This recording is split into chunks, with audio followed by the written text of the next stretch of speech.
So, moving to security, no? So we think cloud computing is secure. No? I'm sure you've heard of a lot of services no, that was breached and hosted in the cloud because it doesn't matter. No? It's just um, someone else's computer no, na nahinos mo. And AWS actually have this shared responsibility model wherein they delineate no in a graphical form no up to what part lang yung responsibility namin no. So I don't think you could see my mouse. You could see my mouse. So AWS if you're using infrastructure as a service no they are responsible for the infrastructure and the software of virtualization.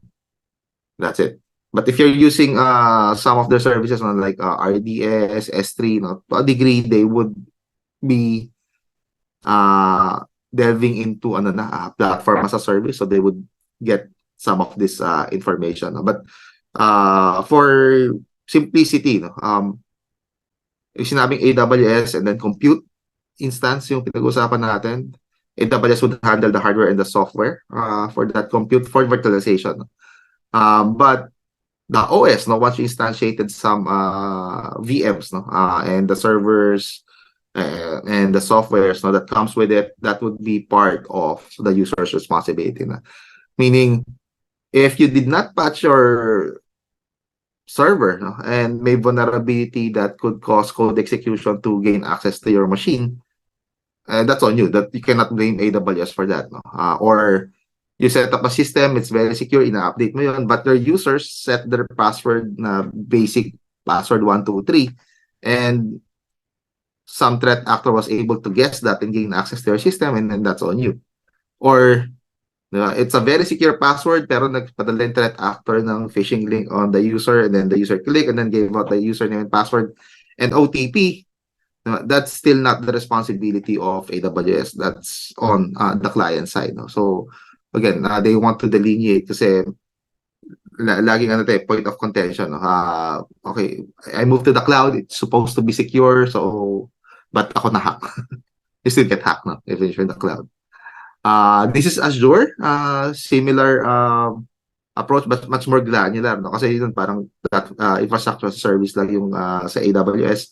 With the Azure one, of shared responsibility model, they delineated no paano pag SaaS, pag PaaS, pag IaaS, IaaS on-prem no. Ano yung delineation of the responsibility. So this enabled or enable us no, to discuss no, sa mga students natin no, on what specific aspect yung kailangan natin i-maintain. And again, no, that will be part of the challenges. No? If you are running on-prem, let's say, no, lahat ng capability dapat nasa iyo. No? And operations, no? Yung backing up, yung maintenance, pag may hardware failure, no, ikaw yung nagpapalit na. No? But that would be shifted no if you go to infrastructure service kasi you don't concern yourself with hardware failure,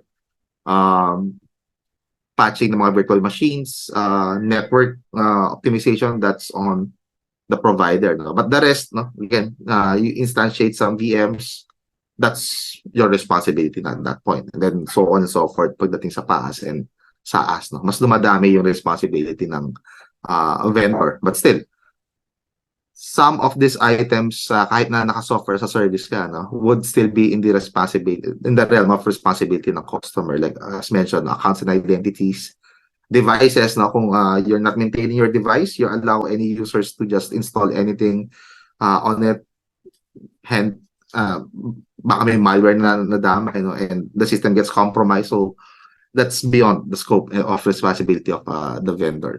So, yun lang, mas ano na to. Mas simple to for discussion. Very good yung delineation, but this for the most part pertains to infrastructure as a service.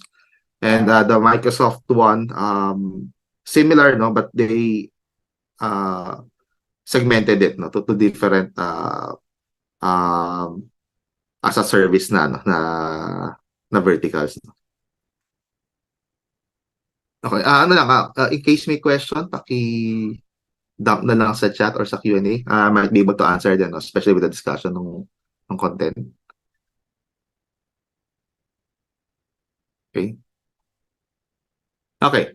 So when doing with cloud, no, we want to, of course, ensure that the system is secure and locked down, no? And this is going to be used in relation to OpenRAN. It's going to be used as a part of the critical infrastructure, this communication infrastructure. So CSA 40 for us, no, Cloud Security Alliance, they released the latest version is version 4 of the Cloud Control Matrix. This is a spreadsheet of 17 domains, no, covering all key aspects of cloud technology. With 197 controls, now you could check. No, it's a basic, I would say, checklist now, but you could start identifying items of concern, and then you could use this to audit various implementation ng mga cloud computing, even Open RAN based cloud computing. And I would recommend, no, tying it up with the security course. No, if you deploy sa cloud, use CCM, no, to validate yung mga security controls and it's properly implemented. Could let you see sample. I have the version 3.1. Yeah. So this is the version 3.0.1. May version 4 na. But I'll get the new version. But I think officially you have to download it from the site. Kasi you need to register. No? So like for this one, for the application and interface security, no? You need to follow, no? sa mga APIs na i-deploy mo sa cloud and even with OpenRAN. No? Designed, developed, and deployed, no? And tested with leading industry standard like OWASP for web application. No? And adhere to applicable legal, statutory, and regulatory compliance. So may check ka ng ganyan. Then you have to validate, no, sa system mo. Na-review ba sa compute, sa storage, sa app, sa data, no? Other standards that could map it.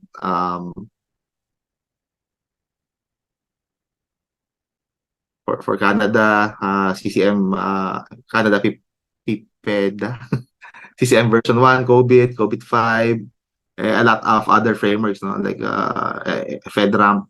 So meron din siya mga mapping, no, on various framework, no, para pag nagche-check ka parang meron siyang binabanggaan, even NIST, no. You could map it out. So yeah, it's may expanded version nito with a lot more controls, no, but this is yung this, how we would want to audit, no, various cloud deployments, no, if it passes CCM. Sorry. Okay, so the version for this is the domains. You could expand on this for discussion sa class. And this alone, no, pwede mga 2 to 3 sessions sa dami. No? But some of this would also be discussed sa security course ng ISO. Okay, but this is cloud specific. No? So, yeah, from business continuity, discuss the application kanina, how do we audit it, business continuity, change control, cryptographic keys management, data center security, privacy lifecycle, governance, human resource, IAM, interoperability and portability, virtualization platform, logging mechanisms, security and IR, no? The moment na magkaroon na issue, diba, how do you investigate?